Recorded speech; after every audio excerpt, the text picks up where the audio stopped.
Well, periodically we do hear about the fate of MTNL, and now sources tell us that MTNL will not be allowed to shut shop. In fact, they would be aided with some of the funding, and that's exactly what has the stock spike. Sapna Das, who broke that story earlier, joins us now with more details. Sapna, what exactly are you gathering? Hey, Mangalam. So basically, as you rightly pointed out, this is a very ongoing issue. So there are two aspects to it. One, of course, is the immediate concern of the government to keep MTNL going as a going concern.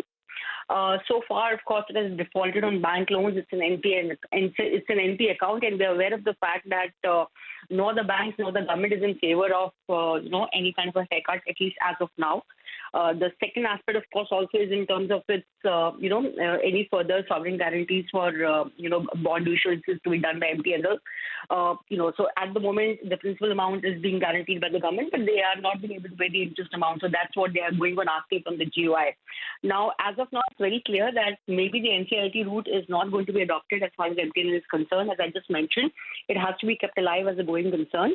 And this is the immediate point with the company, with the stakeholders, the banks, with the government. There's a committee of secretaries which is already examining the matter since quite some time. So it may just be possible that some kind of a revival plan / rescue plan may be in the works.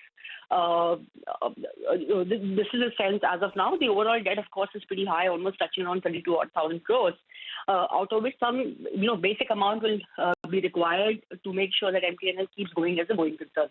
But the important point here is that the government doesn't want to send a wrong signal by allowing the company to shut shop or go the NCLT route, because that doesn't send the right, it doesn't give the right signal as far as PSUs are concerned. I mean, the PSU stocks have been doing pretty well in the last 2 odd years, if you keep that in mind.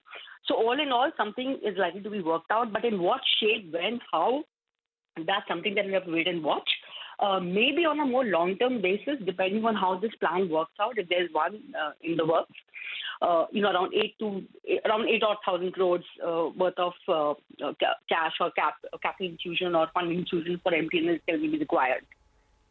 Okay, all right, Sapna, so I think that's the headline in there, right? The government does not want it to shut shop and it's not going to NCLT, so some kind of breathing space in the near term, but we'll have to see how that plan is drawn out. Thanks a lot, Sapna, for joining in and filling us in with all those details. Post that exclusive news break, we have the stock that recovers from the low point of the day. For the time being, let's shift focus to our